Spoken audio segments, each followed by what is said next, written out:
Good morning. It is good. It is a good morning. So I thought I would go ahead and post about this is the first day of my at-home retreat, and I thought I would share what I did to prepare um, for the retreat. So I thought what I would do is I would give you a little bit of an update of what's going on for that day. If I post daily or whatever I post, give you an update of what's going on. And then also maybe what a takeaway is that a revelation or a takeaway or an aha moment that I had. And we'll see how that goes. So you have to excuse me. I get up in the morning. I decide that morning is a really good time for me to get up. So I'm a little gravelly from being in the morning, but also been really sniffly and sneezy. And I'm detoxing something, obviously, which is good. I don't know what I might have gotten into. It could be just that we're redoing the house or, doing the touch-ups like I'd mentioned. So today I'm just going to go in and do some neti potting and neti pottying. I don't know if that's how you say it. Neti, the neti pot. And maybe do some essential oils and inhalations to help support my body to detox and do what it needs to do to clean out whatever it needs to clean out. So if I'm a little snuffly or sniffly and gravelly, please forgive the sound of my voice. Okay, that all being said, what did I do yesterday to prepare? So yesterday was Friday, and so I decided to do the Liquid Gaps fast, as I mentioned, this weekend. I think it's a really good time to do a liquid fast over the weekend because not much it goes on over the week. On the weekend I can just chill out. I got a lot of reading material that I can do. I'm not going to be doing a lot of workout or strenuous work anyway on a liquid fast. So picked up my reading material that I want to do. I working on some different meditation works and breath work. So a lot of just kind of doing that type of thing, meditation, some breath work, reading, contemplating, journaling. I keep a journal with me. I'll tell you a little bit about journaling, getting off topic and then getting back on. I'll get back on. But so I've hated journaling like my whole freaking life. I mean, hated it. And it's just like, oh gosh. Well, okay. So my brain works faster than my hand. Okay. But maybe most people do. But my brain works faster than my hand. I can't keep up with the thoughts that run through my head. And so my handwriting gets super, super messy. I mean, just like, chicken scratch, right? And so bad I can't even read it. I mean, I know when I was working the business and I'd have to keep my notes. This is before I just like doing handwritten notes. I don't know why, instead of computer. But I moved to the computer to do it because nobody could read my handwriting. And they were like, what do you write? What was the post-it note you put on my computer? I'm like, I don't know what I said. So I can't read my own writing. Okay. Later I moved to a messaging board on the computer and it was much easier. But I still do a lot of jotted, whatever, post-it notes, but I can't read my own writing. So I never liked journaling because I couldn't keep up with my thoughts. And so I'd start a journal and I'm like, okay, I'm going to start journaling. And then I maybe like a day or two, and then I just dropped it. And then I thought, anyway, it's more stuff that I want to keep around the house. I'm really not about keeping I have a lot of, stuff, I guess you would say, but all the stuff I have is important to me. It's either sentimental or it was given to me. I don't just have stuff to have stuff. And I'm a purger. So like twice a year, I did this when my kids were little too. We would go through all their clothes, go through all their toys, and at Christmas time and at after each of the birthdays, we'd go through and we'd gather all the things that we didn't want anymore, and we'd either donate them or give them away or what have you. And I'm the same way. If it's just a dust collector, then I don't keep it. If it's something that's a memento, absolutely, without a doubt, I'll keep it for life. I'll be buried with it, right? But yeah, so I'm not a big clutterer, and I thought, what am I gonna do with all these journals if I keep a journal? I'm like, okay, anyway. But it's funny though is that I started journaling because I've been trying to keep track of my dreams and being more conscious about my dreaming. So I started just keeping a dream journal. And then a lot of times when I wake up in the middle of the night, and I'm tossing and turning, it's really I realize just letting that happen because a lot of things are coming to me. But I don't want to lose those. So I've been journaling those. So now, now I keep a journal with me wherever I go. It's ridiculous, but I do, because thoughts will pop into me, or things I want to share with you, or, and I'll write these things down because I don't want to lose them. So now I keep a journal by the bed, and then I wake up and I take it with me and wherever I go, because you never know when, a thought, an inspiration, an idea, or something I want to share with my clients will pop into my head. I gotta write it down before I forget it. And so anyway, so I do that.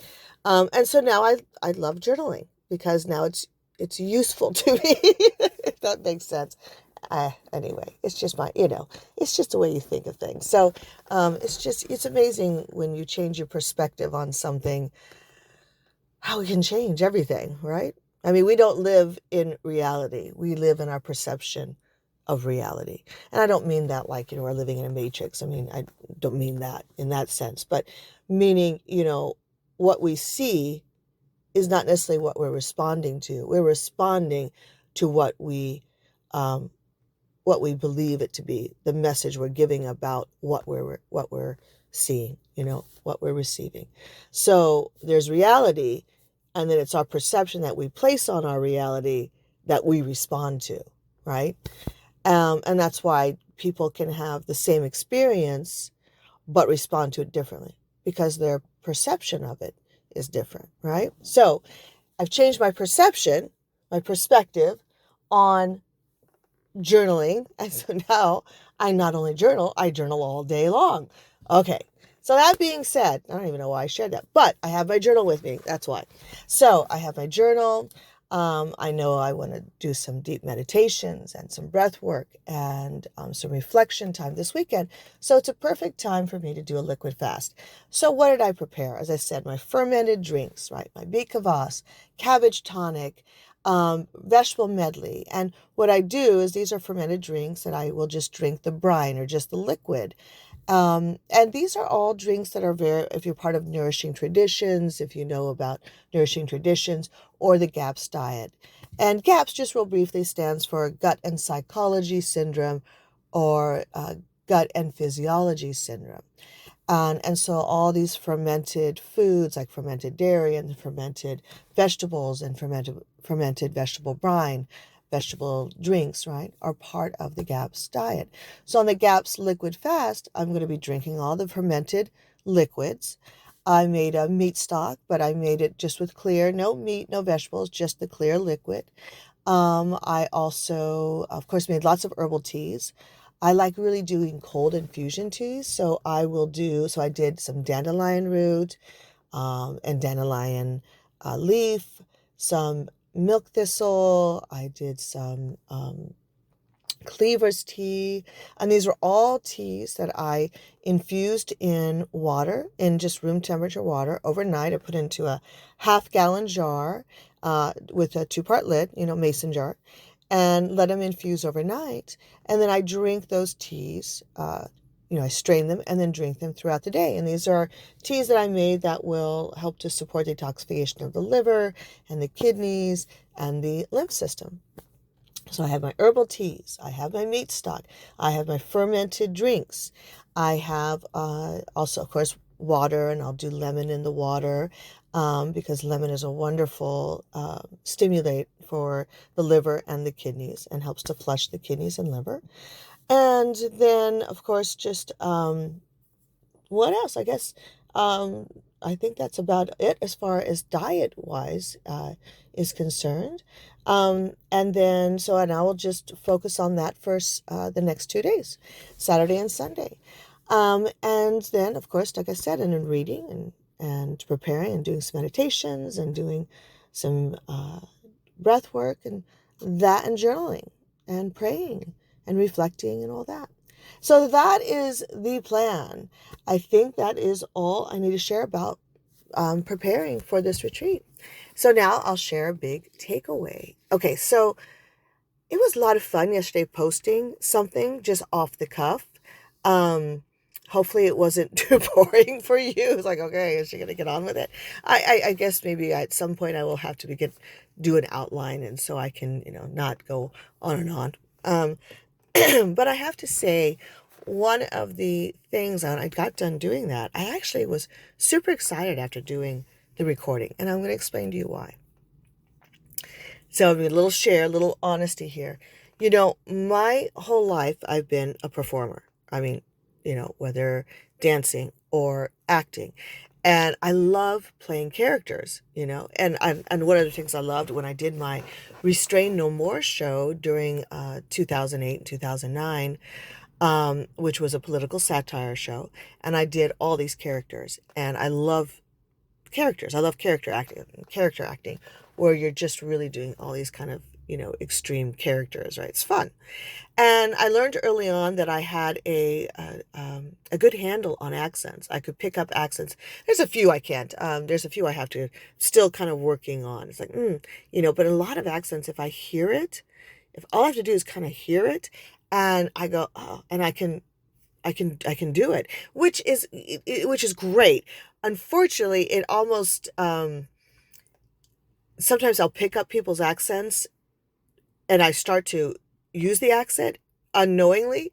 And so it's like, and I have to catch myself because maybe it makes, I've never been told, criticized for it, but I will catch myself like, oh, well, I'm using that, this person's accent because I've been talking with them and hearing them and then picking up their accent. And I have to kind of catch myself. I hear myself because, of course, I don't want them to think that I'm mocking them or anything, because I'm not at all. But it's just something that naturally happens for me. And nothing I try to do, but anyway, but I love accents. So, and I have used throughout my life as performing, quite honestly, I hadn't been very comfortable throughout my life using my own voice. I know that sounds weird, or maybe it doesn't. Maybe you understand it, that just speaking in your own voice. And I thought about that yesterday. I thought, why is that? Why is it I really hid behind a mask? And whether it was a mask behind just another character playing on stage, or on film, on camera, or whether it was an accent, putting my opinions in my Restrain No More show. I wrote it and produced it, and obviously it was my own thoughts, but I put these opinions and these thoughts behind a character, right? And it's kind of a barrier. It's kind of a protective covering that an actor can use, is using, obviously, a character, right? So you could be vulnerable without really being vulnerable, if that makes sense. You can expose yourself, and I don't mean exposure and X-rated, but I mean expose your inner thought, your opinions, without really exposing yourself. Okay. And I'd done that, and I thought to myself, well, I wonder why that's always been comfortable for me, but using my own voice has been so uncomfortable, right? And I always go with, I wonder. And just saying those words, I wonder, it immediately, especially if you're in an emotional state, say, I wonder why I'm feeling this way. It immediately helps you to kind of get out of the emotion, get out of the getting in the middle of something, and gets you into a place of just observing, and where now you're able to see it and separate yourself from any kind of heavy emotion. It's a really great trick for you if you're in a heavy emotion. Just, I wonder. But also, there's no judgment in wondering, right? When you say, I wonder, there's no judgment. You're just curious. And you're asking a question that you really know the answer to, but you're kind of asking it to kind of go, I wonder what that is. And then you're allowing those answers to come up without judgment, and allowing whatever to reveal itself to you.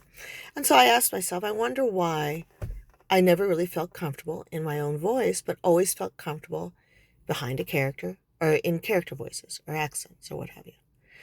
And I think a lot of it had to do with the answer that came to me, and I'm still wondering, some more might come, or a deeper truth might reveal itself, but is that, when I was young, I was bullied. I mean, from a very young age, probably, I think, like first, second grade. I just remember being bullied all the way up through, even, I think at high school, I was done. At that point, I was done. I had it, and I stood up, and I made myself known, let's just say, and from that point forward, nobody messed with me anymore. But I put up with a lot of bullying, and had to learn to defend myself, and had to learn to fight, and had to learn to protect myself. And I was teased a lot. just teased, and not just teased by other kids, but teased by teachers.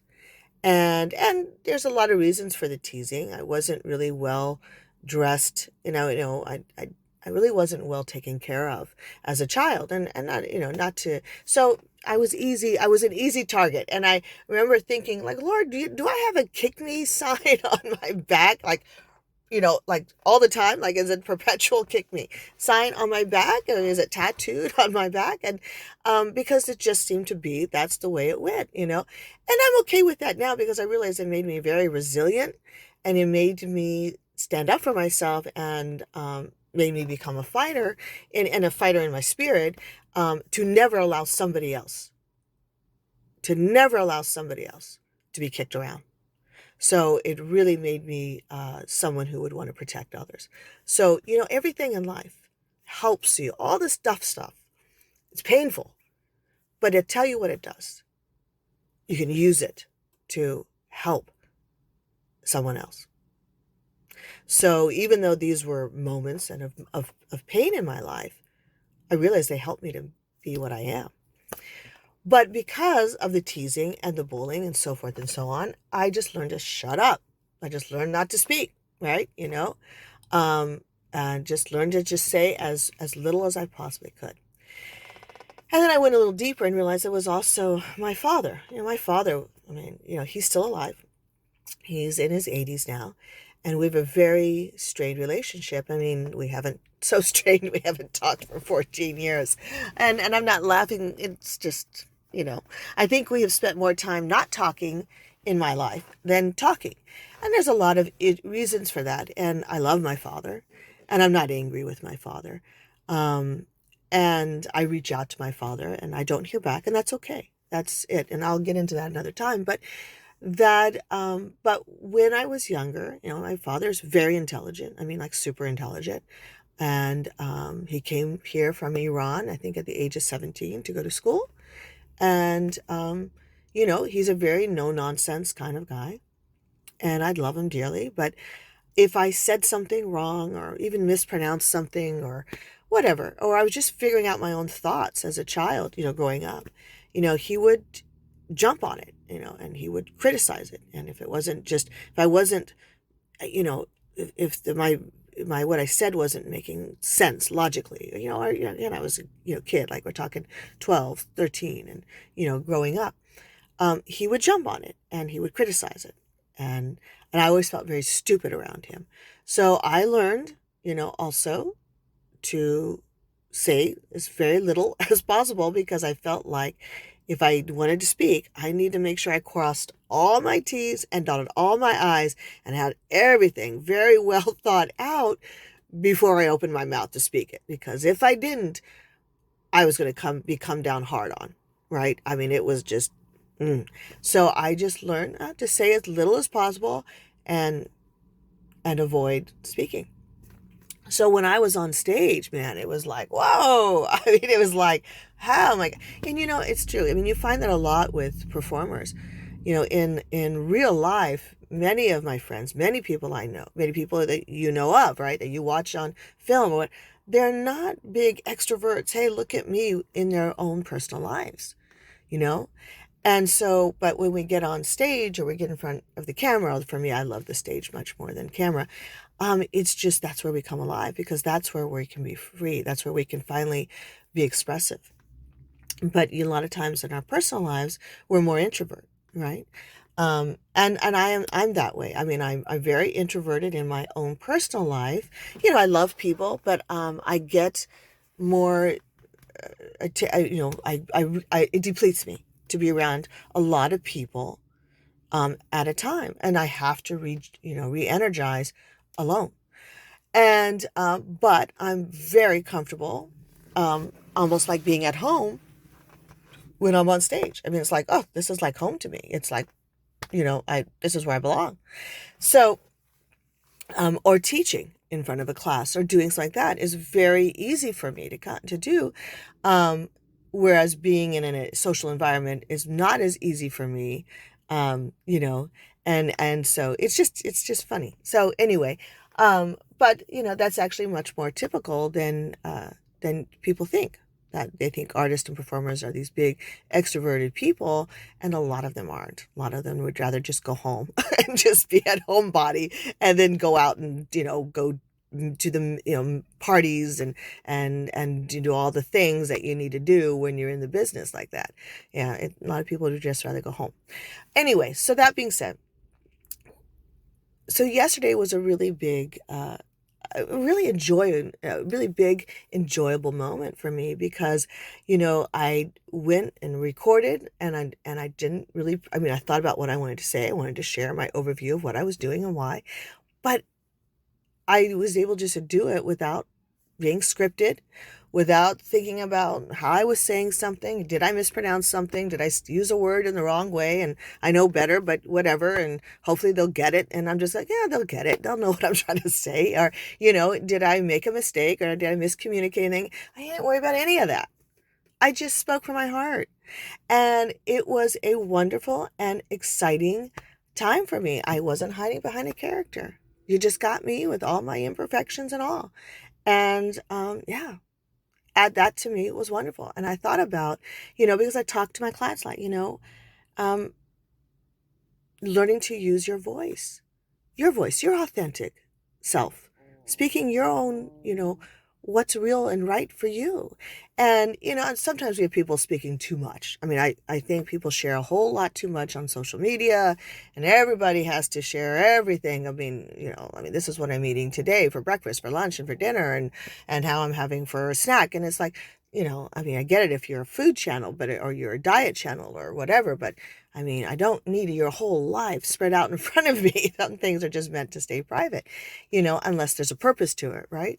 And, and my purpose in sharing this is to hopefully maybe, if someone else listens to it, is to encourage others, in some manner. And, but, to use your own voice. And sometimes I see, I have clients who've been afraid to, they want to say something nice to someone, or to compliment someone, or because they're afraid that they'll, or to smile, even smiling at someone because the fear of rejection, right? Or give their opinion on something as simple as going out to dinner. Where would you like to go eat? Oh, wherever you want to go is fine. I run a program called Lights, Camera, Action, and it's about stepping out of the shadow and finding your light, and finding your light, and getting away from being an extra. An extra in the film or in the theater is basically a walking prop. You're there to fill in the scenery, and a lot of people feel like extras in their lives, and so my Lights, Camera, Action is about helping you become the leading lady of your life, right? To finding your light and speaking your truth and using your voice, and again, speaking your truth right now has, it's just such strange everything that's going on, but your truthful, authentic self, not being afraid of being who you are, right? And discovering who that is.